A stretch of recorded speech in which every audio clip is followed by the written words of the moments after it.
the Coliseum for our show with Franco Dragon with the Cirque du Soleil. I'm glad I sang the song. I didn't want to record the song. I'm so happy that my people don't listen to me. Everything I say, I just hit my chest and I go on. There are voices that only need to be heard once to change a listener's life forever. Céline Dion is that kind of voice. She doesn't need to be experimental. She doesn't need gimmicks. Just a single note is enough to make an entire hall fall silent, to move millions of hearts. The power of love, Because You Loved Me, and especially My Heart Will Go On, are not merely songs, but collective memories, immortal anthems of a generation. But the spotlight has never told the whole story. Behind the thunderous applause lie silences filled with tears. From being the youngest child in a poor family with 14 siblings, sleeping in a drawer instead of a crib, Céline Dion stepped out into the world armed only with resilience and a heaven-sent voice. She built an empire worth over $800 million, conquered the greatest stages, yet also endured losses no wealth could ease. The death of the only love of her life, her brother passing away just 2 days later, her mother's departure, and finally her own body betraying her with a rare disease that turned every step into a battle. Céline Dion's story is not just a journey from poverty to legend, but a heroic ballad of endurance. A woman who sang even when her voice trembled, who stood tall even when her heart was broken, and who transformed her private pain into a shared strength for the entire world. Early life. Céline Marie Claudette Dion was born on March 30th, 1968, in the small town of Charlemagne, Quebec, Canada, a working-class place, poor and modest, just outside Montreal, yet 1,000 miles away from the glittering world of show business. She was the youngest of 14 siblings, and her arrival seemed to stretch the limits of a household already overcrowded and struggling. Her father, Ademar Dion, worked as a barber while also taking carpentry jobs to make ends meet. Her mother, Thérèse Tanguay Dion, a patient and resilient woman, carried the weight of raising a large family while holding the home together with love and simple, frugal meals. Poverty marked Céline's earliest years. In their tiny house, there weren't enough beds for everyone, so she slept in a drawer padded with blankets, her very first crib. For her, this was not a sorrowful memory, but the humble beginning of an extraordinary journey. From a child sleeping in a drawer to a superstar gracing the grandest stages on earth. Céline has often recalled, "We had nothing but music and love. But maybe that was enough for me to start dreaming." Music was the family's greatest treasure. Her father with his guitar, her mother with a heartfelt voice, and siblings constantly humming folk tunes or popular French songs. In their cramped kitchen, the family often gathered to sing, a ritual to wash away fatigue. And it was there that little Céline, frail and slight, began to find her own language. Music did not come to her through formal lessons, but through nights of singing together to drown out hunger, cold, and unpaid bills. By the age of 5, Céline was already performing, singing at her brother's wedding. People expected the innocent performance of a child, but instead they were stunned into silence by a soaring voice brimming with emotion, a sound they could hardly believe came from such a small body. It was not a child's game, but a sign that Céline carried within her a rare gift. Her childhood held no dolls, no balls, no school trips. Instead, she stood before the mirror practicing mouth shapes, training her breath, imitating every note her siblings sang. Many winter nights, with the wooden floors icy beneath her, She would lie awake listening to music drifting from her siblings' rehearsal room, softly singing along as though that were the only way to stay warm. For Céline, music was never a pastime. It was a lifeline, a way to escape poverty and discover a reason to exist. Scarcity also forged in Céline an uncommon resolve. While other children played carefree, she worked on perfecting her French pronunciation, and later she painstakingly mimicked English words syllable by syllable without yet understanding their meaning. Where others sought comfort, Céline embraced rigorous practice, treating each song as a battle to prove her worth. In her own memories, Céline once said, "I could sleep in a drawer again as long as I could still sing." That statement reflects more than a memory of poverty. It captures the philosophy that shaped her life, music as breath, as everything.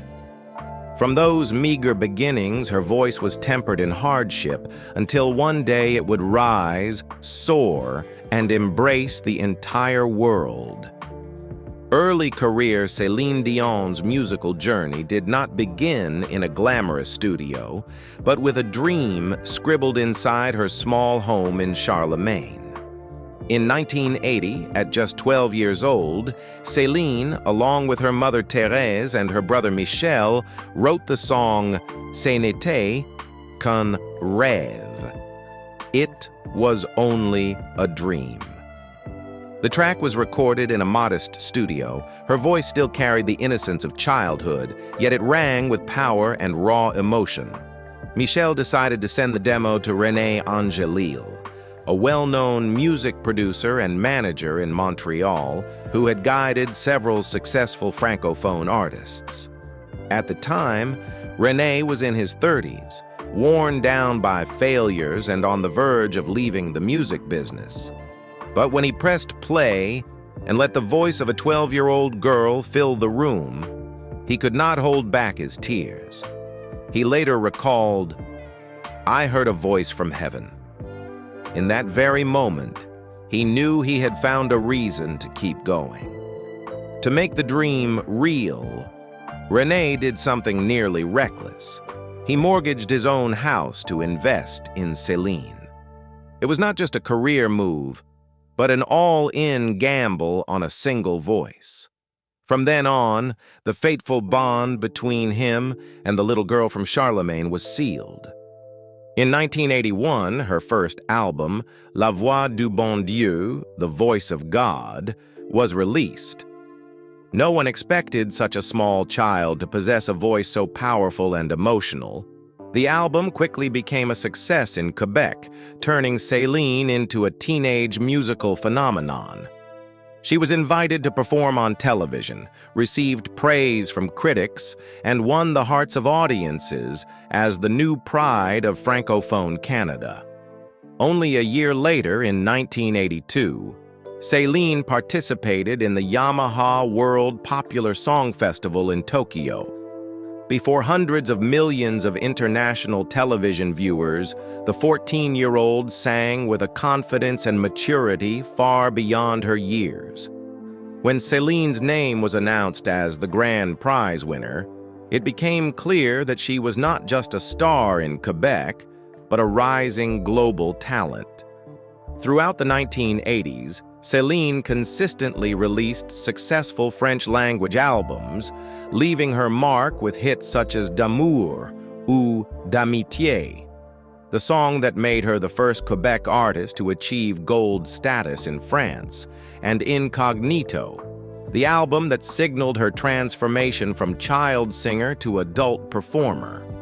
These songs echoed across Canada and France, making Céline a household name in the Francophone music scene.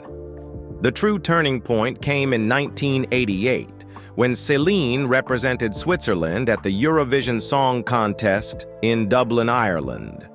With Ne partez pas sans moi, she delivered a performance both pure and richly emotional, captivating the jury and the audience alike. Her victory not only brought glory to Switzerland, but officially introduced Céline Dion to the global stage. For the first time, the world beyond the Francophone community discovered the young Canadian singer whose voice could stir all of Europe. Even so, the journey was not without sacrifice. Céline paid for it with her childhood and teenage years. While her peers attended parties and school dances, she spent hours practicing vocal technique in the studio, learning to pronounce English by repeating syllables from cassette tapes she barely understood. Rarely did she have rest. Instead, she was constantly moving between stages and studios, growing up under bright lights and relentless pressure. Later, in her memoir, My Story, My Dream, Céline confessed, "I never had a real adolescence. I don't remember school dances.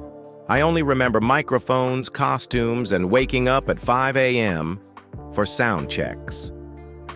From a child who once slept in a drawer instead of a crib, Céline Dion rose into the spotlight of international stages, not only through her extraordinary voice, but through sacrifice and relentless effort. That became the firm foundation for the even greater triumphs that awaited her. Career success. After the challenging early years, Céline Dion did not stop at winning competitions. She turned them into a strategic springboard to enter the international market. Céline stepped into the 1990s with a bigger ambition: to conquer the world in English. For a girl from Quebec with a heavy French accent, often mocked for her pronunciation, this was no easy feat. Yet she patiently learned every word, every vowel, practicing with cassette tapes, even singing in English before fully understanding the meaning. She won over English-speaking audiences while keeping her Francophone soul in her delivery and interpretation. This was not just about changing languages, it was about reinventing herself, transforming from a Quebec star into a global icon. In the early 1990s, Céline devoted herself to reshaping her speech and diction, learning English almost from scratch. The first payoff was Unison, 1990, a roadmap for a new era. Its single Where Does My Heart Beat Now reached the Billboard Top 5, proving her pop-adult contemporary style, with its powerful belting, could cross cultural boundaries. By the time of Céline Dion, 1992, songs like If You Ask Me To and Love Can Move Mountains showed she could be both tender and explosive, a rare sensitivity that allowed her to resonate across diverse tastes. The next breakthrough came from cinema, Beauty and the Beast, 1991. Her duet with Peabo Bryson not only won the Academy Award for Best Original Song, awarded to the songwriters, but also positioned Céline as the voice capable of sealing emotion into on-screen love stories. From then on, the cinematic ballad became her defining territory. If Unison and Céline Dion opened the doors, The Color of My Love, 1993, made audiences stop and listen.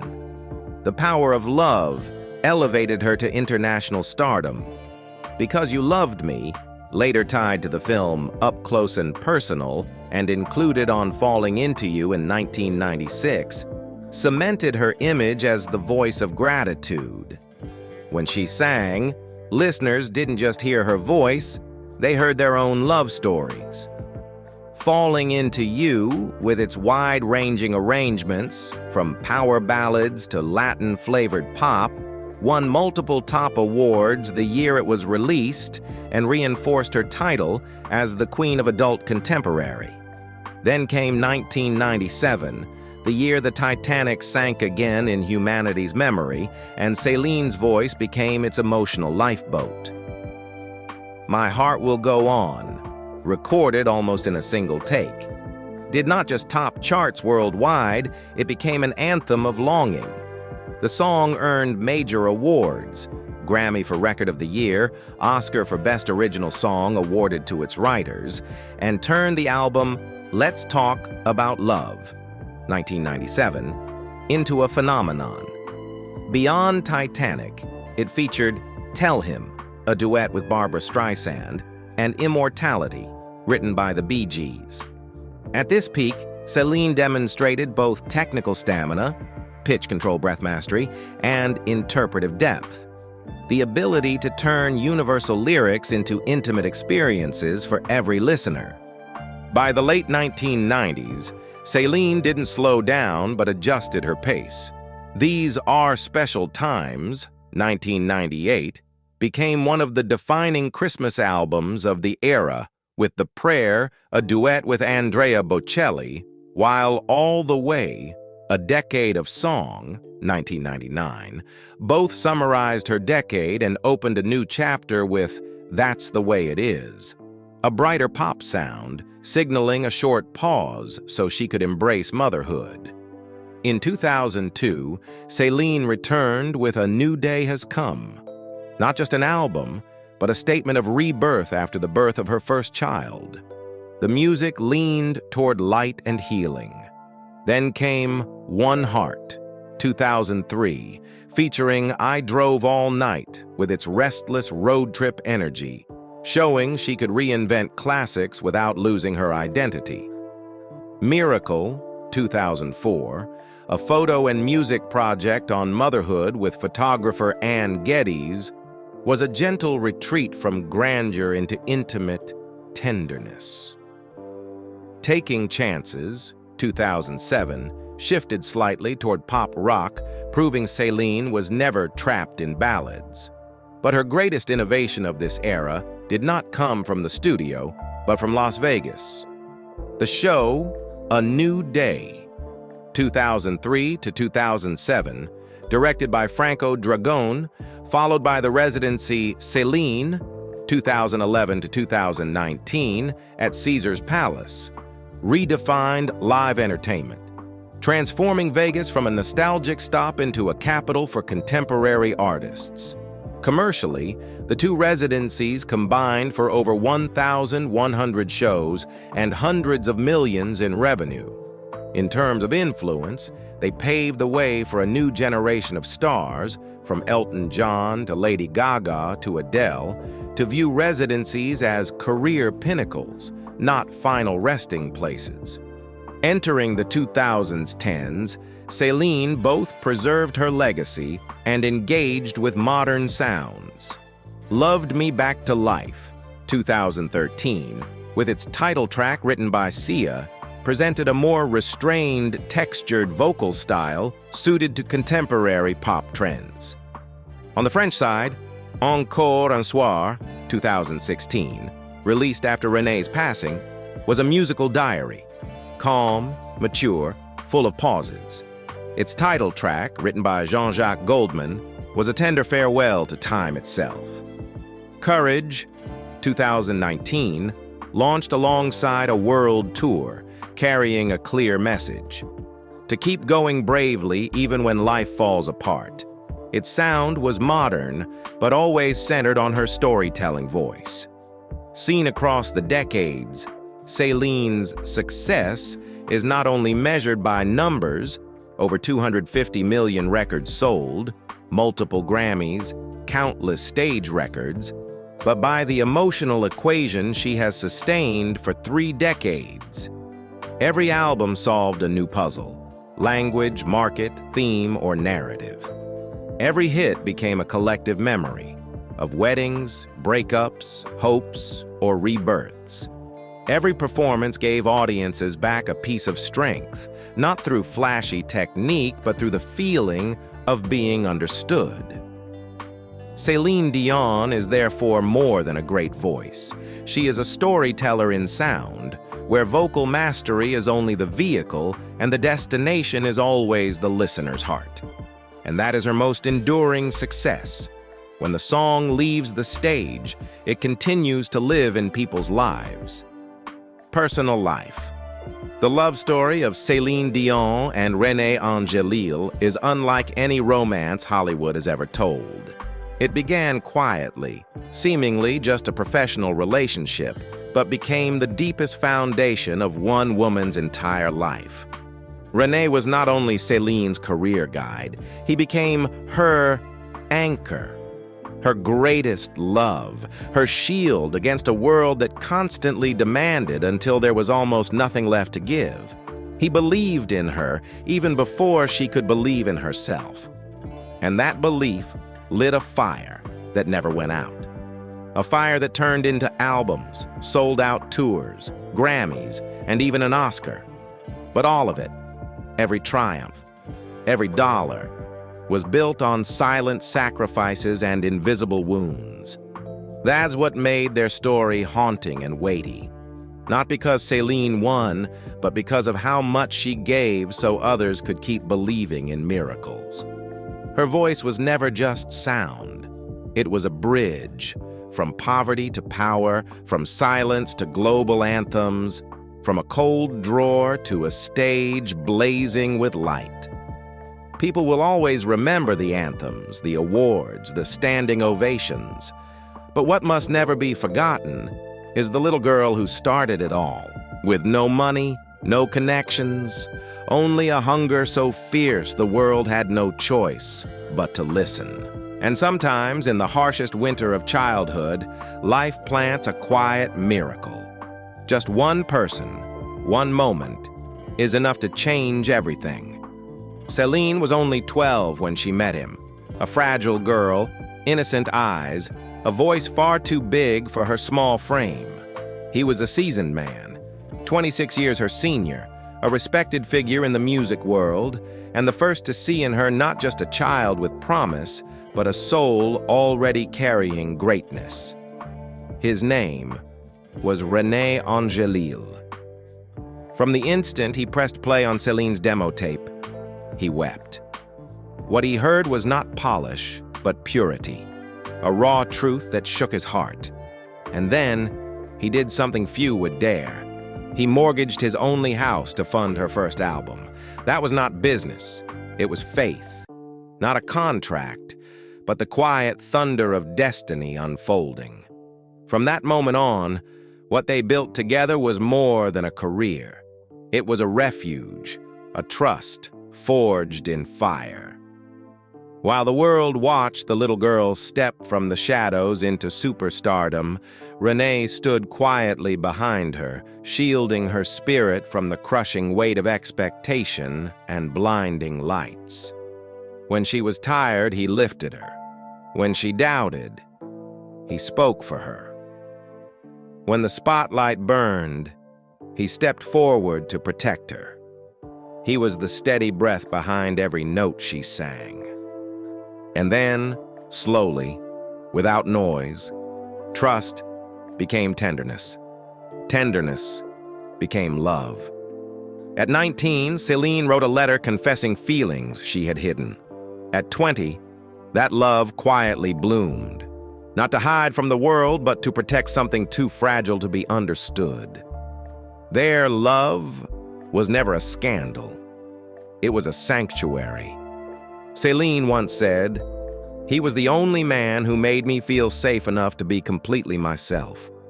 When they finally chose to go public, she stood tall, facing every judgment, not out of rebellion, but because their love had never been a fling. It was her compass. In 1994, they were married at Notre Dame Basilica in Montreal in a ceremony that was not just a social event, but a sacred vow. Céline walked down the aisle not as a global superstar, but as a woman surrendering her life to love. Their marriage was not loud, but it was radiant. Not perfect, but steeped in devotion. Rene was not only her husband, but her manager, her mirror, her emotional anchor, the father of her children. He was balance in chaos, silence in noise, the anchor whenever life threatened to drift.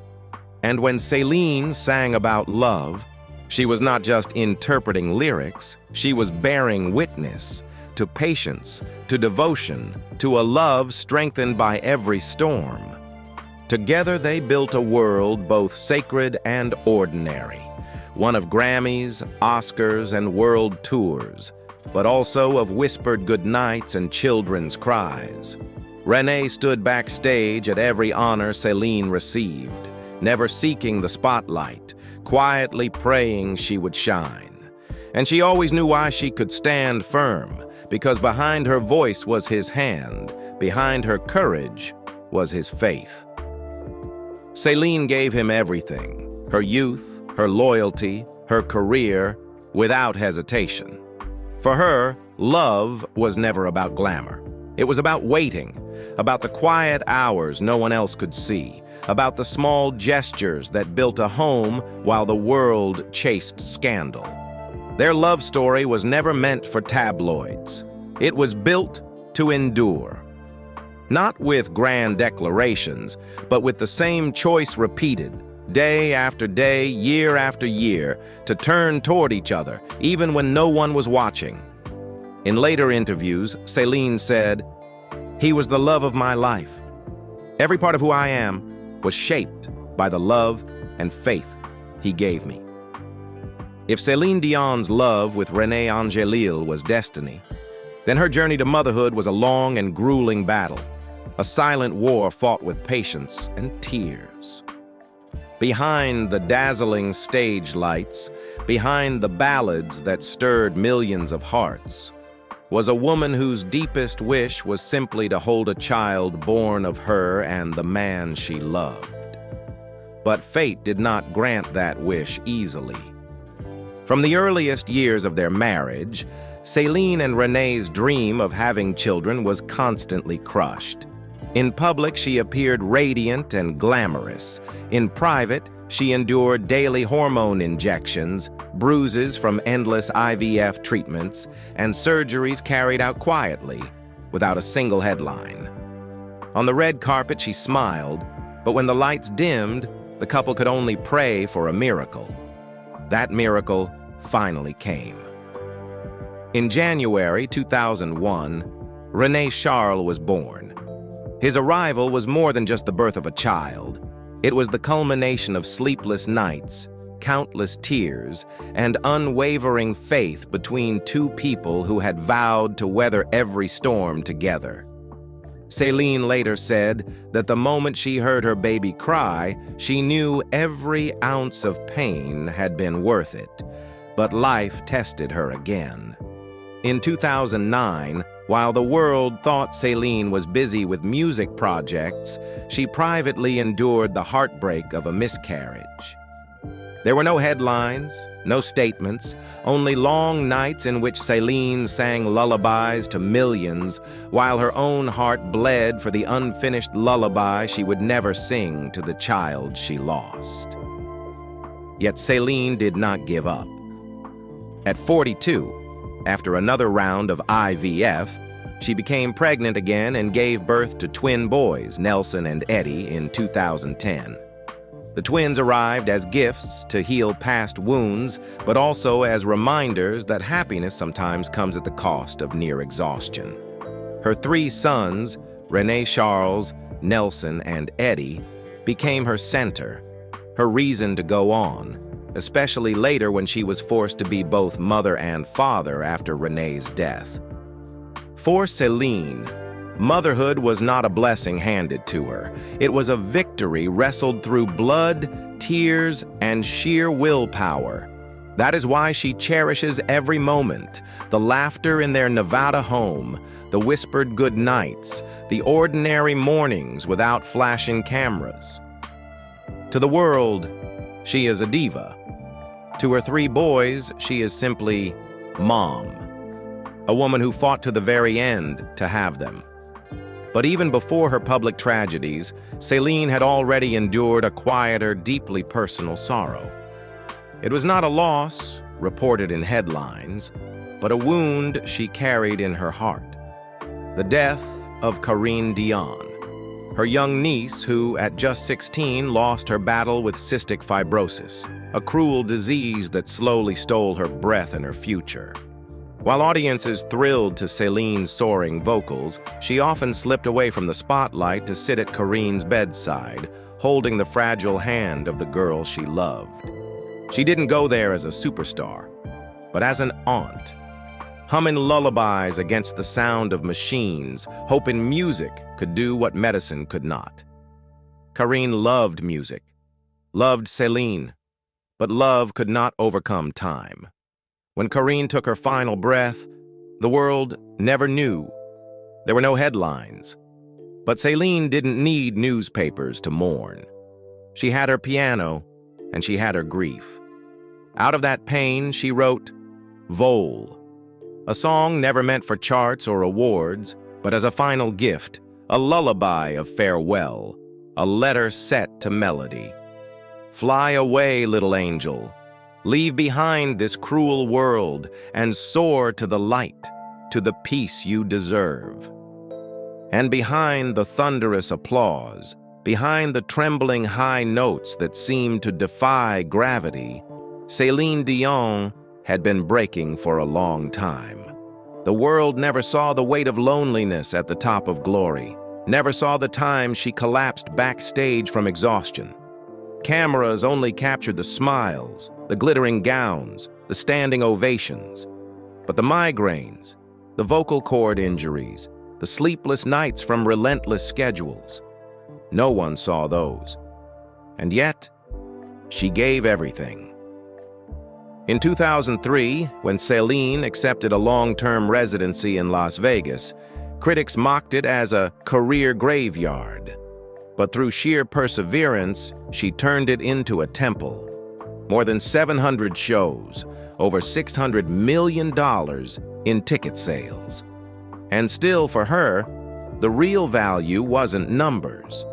More than 3 million audience members sat beneath her stage, and they didn't just listen, they were understood. Céline's voice stitched wounds, spoke what could not be spoken, embraced people clinging to life. Her concerts were not just music, but prayer, therapy, healing. She didn't just sing. She poured out her very flesh and blood into every note. But as the cheers roared on, behind the curtains, she faced whispers of illness. Behind the forced smile and camera flashes was a woman slowly withering, like a rose locked away from sunlight. Still, she never retreated. Céline walked through fire in high heels, her heart burning from within, her face radiant under the lights. She sang for presidents, opened the Olympics, shook hands with royalty. But her greatest triumph was whispering lullabies to her 3 sons when no audience was there. Céline's empire stretched beyond music. Perfumes, fashion, real estate, world tours. Her fortune surpassed $500 million. But for her, the true wealth lay in fan letters, in the silent tears of someone who survived illness or heartbreak through one of her songs.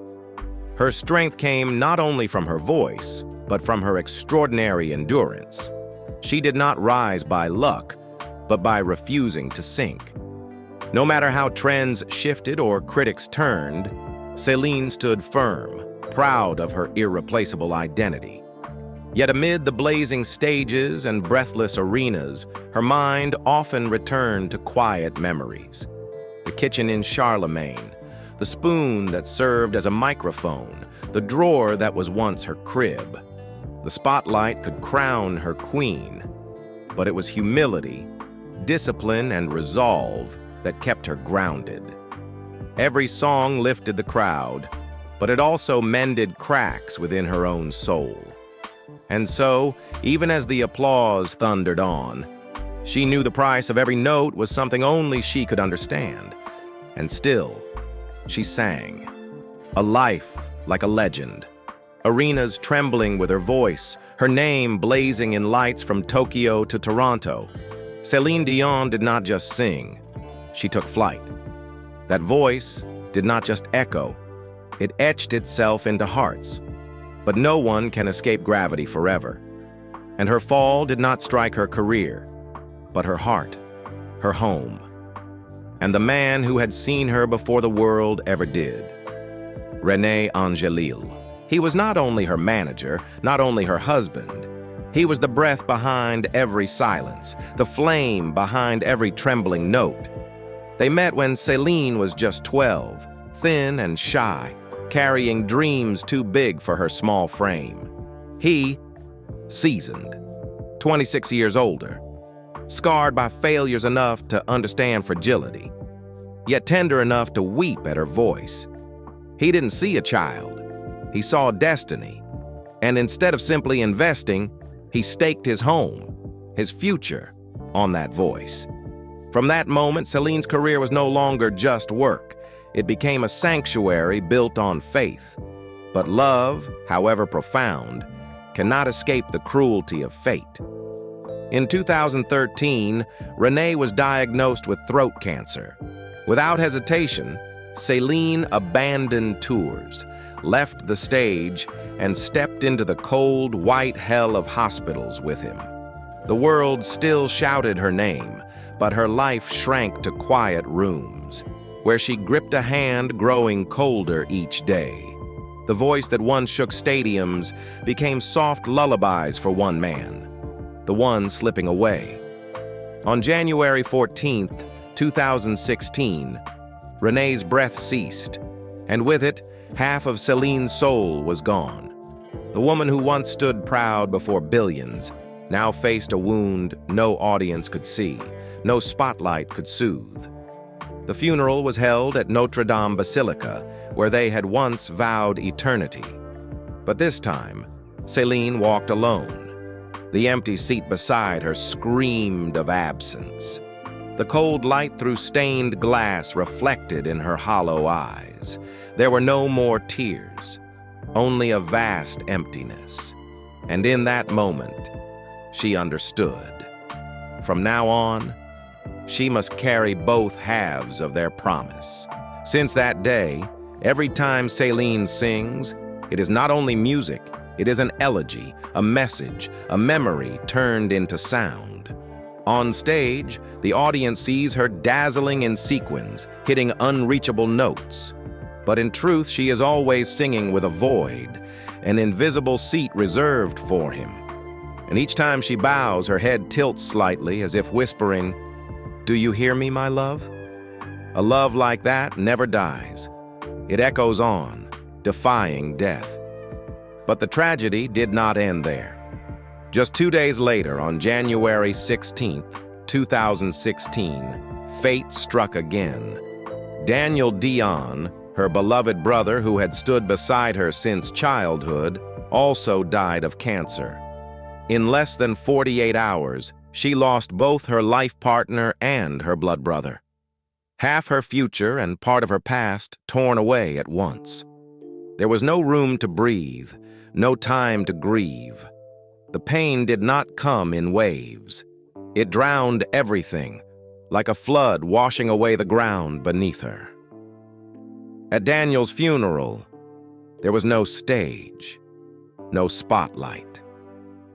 Céline stood under the crushing weight of silence. Her hands trembled as she lit 2 candles, one for her husband, one for her brother who had sung to her as a child. How does a heart keep beating after burying 2 loves in 2 days? How does a person keep walking without leaving their soul in the grave? She never begged for pity, never collapsed in public.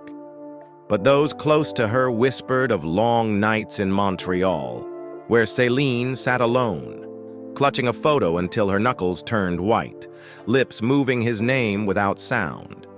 The grief made her thinner, quieter, as though her music could only echo now through thick glass.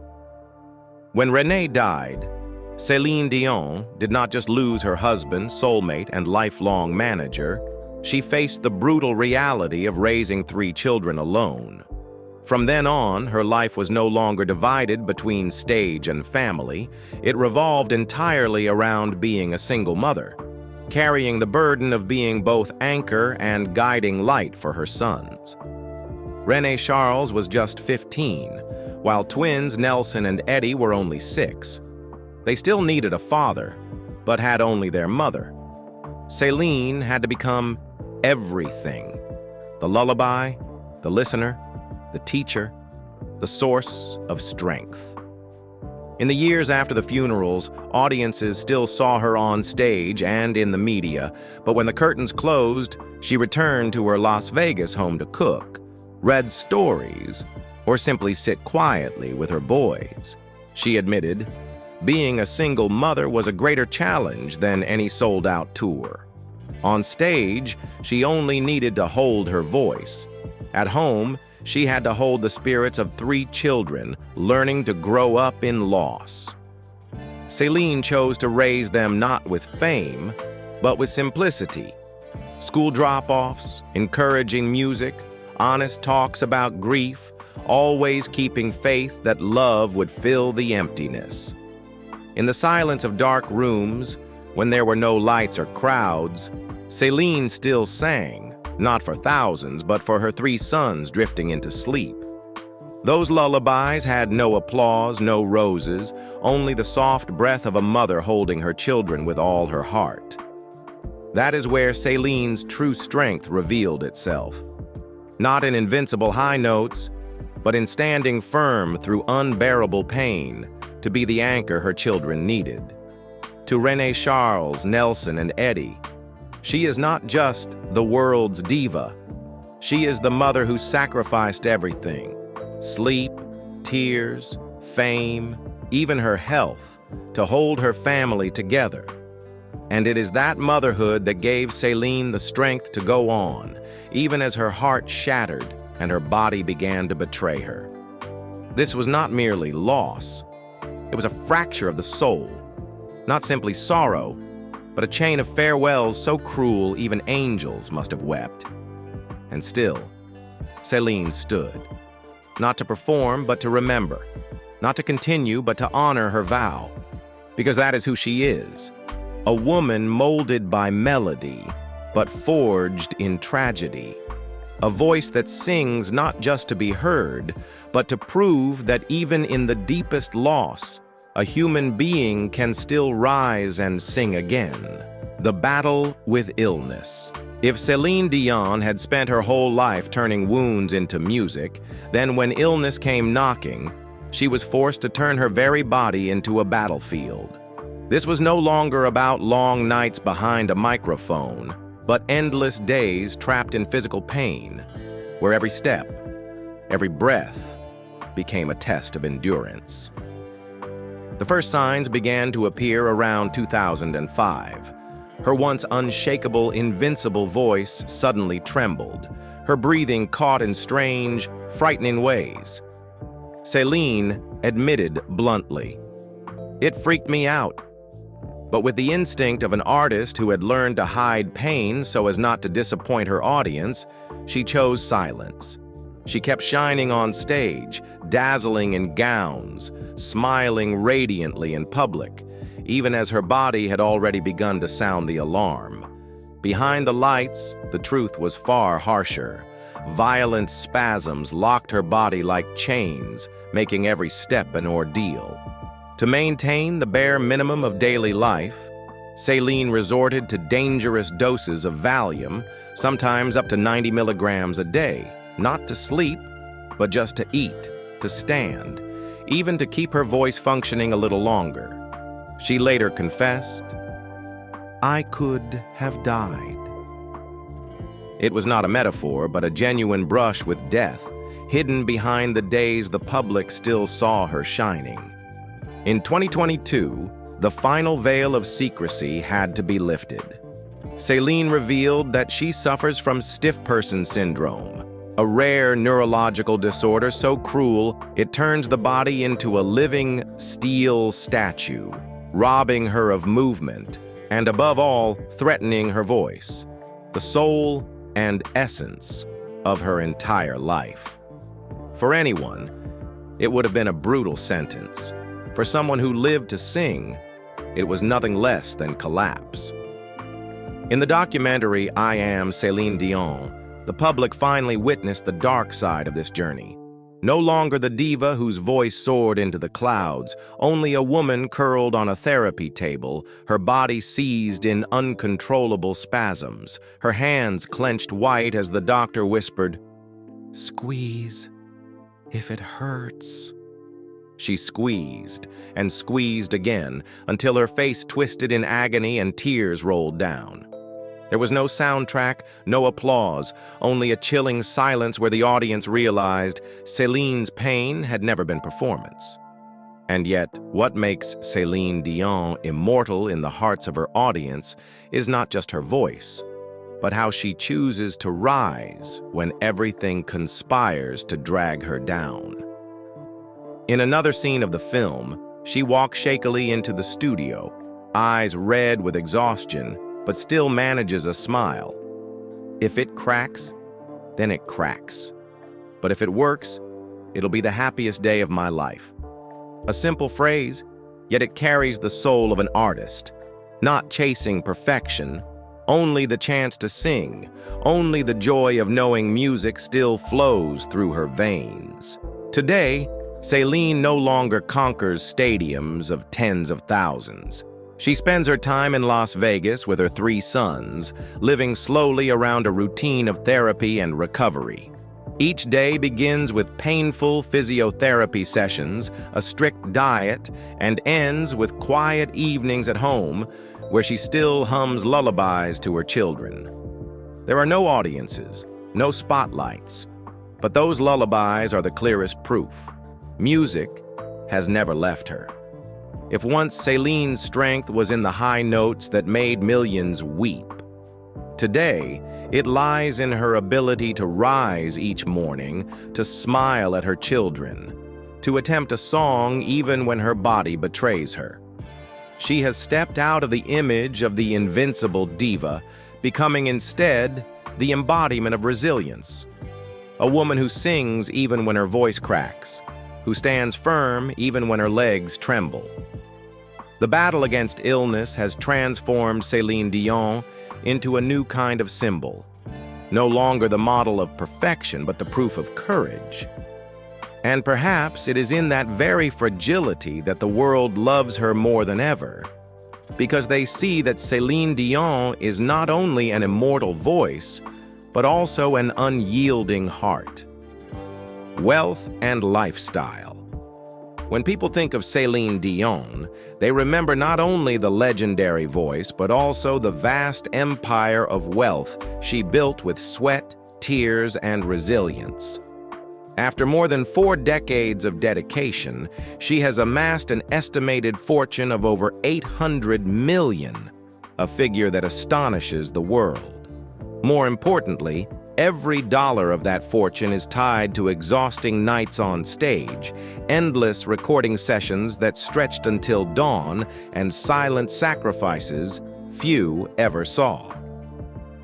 Céline's primary income has always come from music. Over 250 million records sold worldwide, countless diamond and platinum certified albums, and globe-spanning tours that were consistently sold out.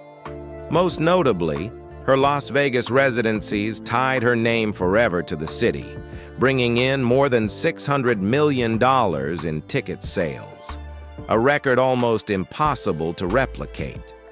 Beyond music, Céline also built a thriving business empire. Perfumes, fashion lines, restaurants, and real estate investments spread across the globe. Her real estate portfolio once left people in awe. A Caribbean-inspired estate on Jupiter Island, Florida, valued at $72 million. A French-style castle on a private island in Quebec worth $25.5 million, and a peaceful $4.5 million mansion in Nevada where her children's laughter still echoed.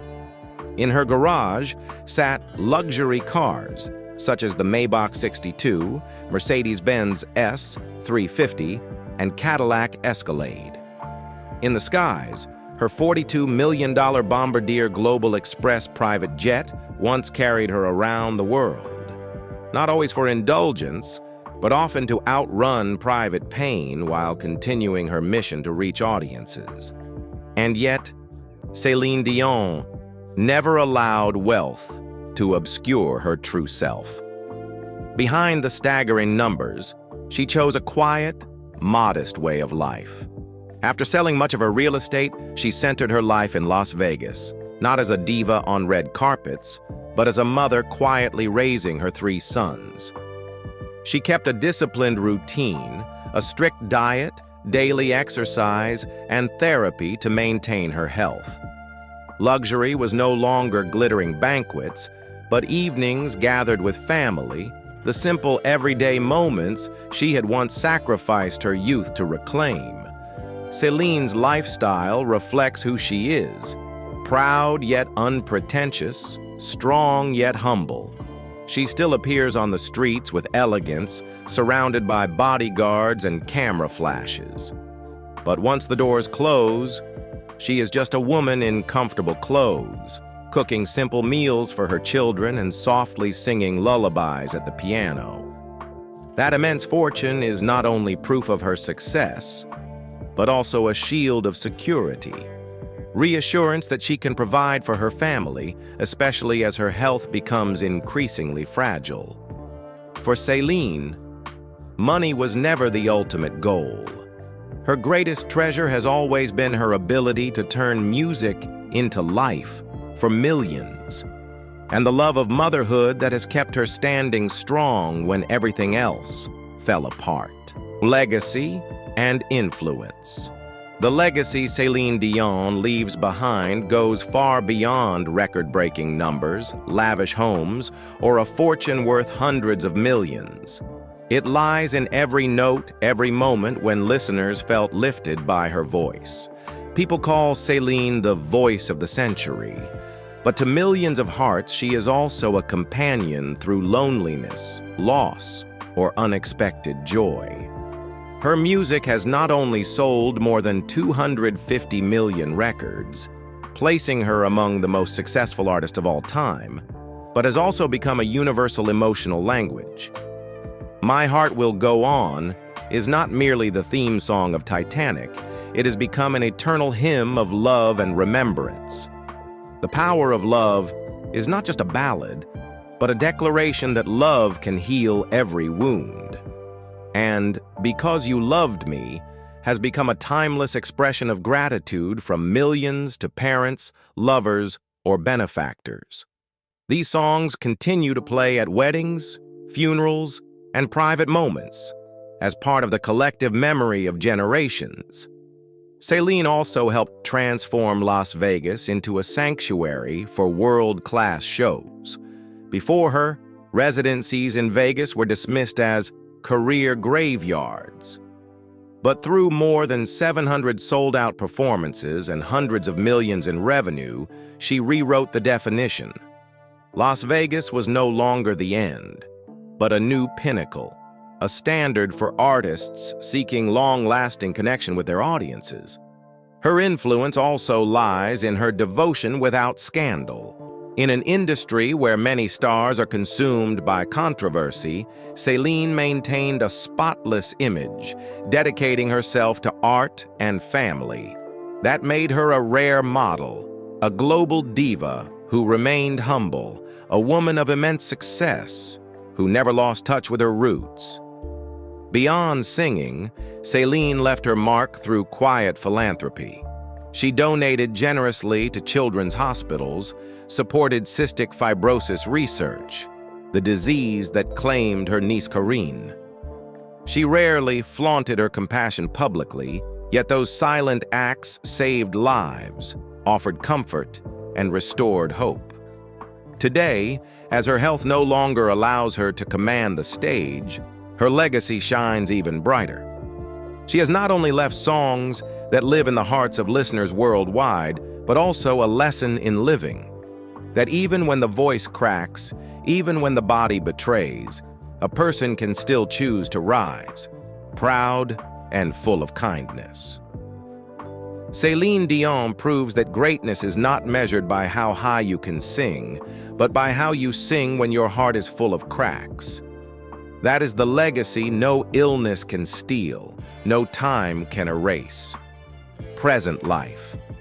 Although Céline Dion's health no longer allows her to embark on long tours, the years 2024 and 2025 have still been marked by special moments that affirms she has never left music or her audience.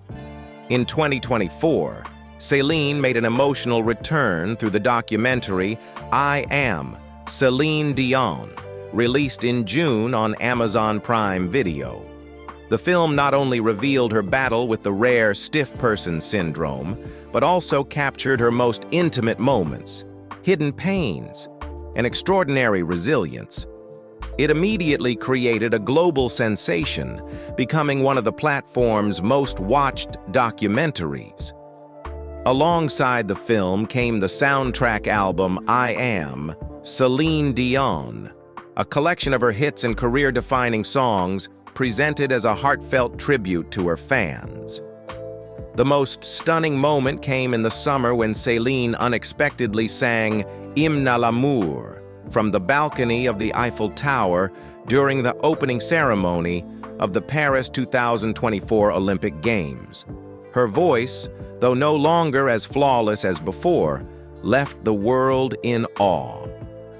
Soon after, she performed at Ali Saab's 1001 Seasons fashion show in Saudi Arabia, delivering The Power of Love and I'm Alive, proving her presence has never faded.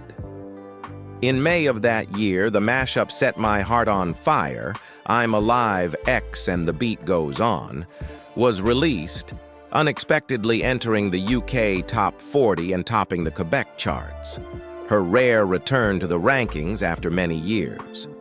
As 2025 began, Céline once again touched audiences when she sent a video message to Eurovision, held in Basel, Switzerland, the stage of her historic 1988 victory. With a warm voice and gentle smile, she reminded the world that music will always be a bridge of connection. And she expressed her deepest gratitude to the country that first opened the global door for her.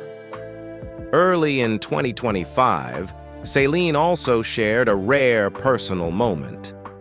A photograph with her three sons, René, Charles, Nelson, and Eddie, commemorating the 9th anniversary of her husband, René Angélil's passing. No ornate words were needed.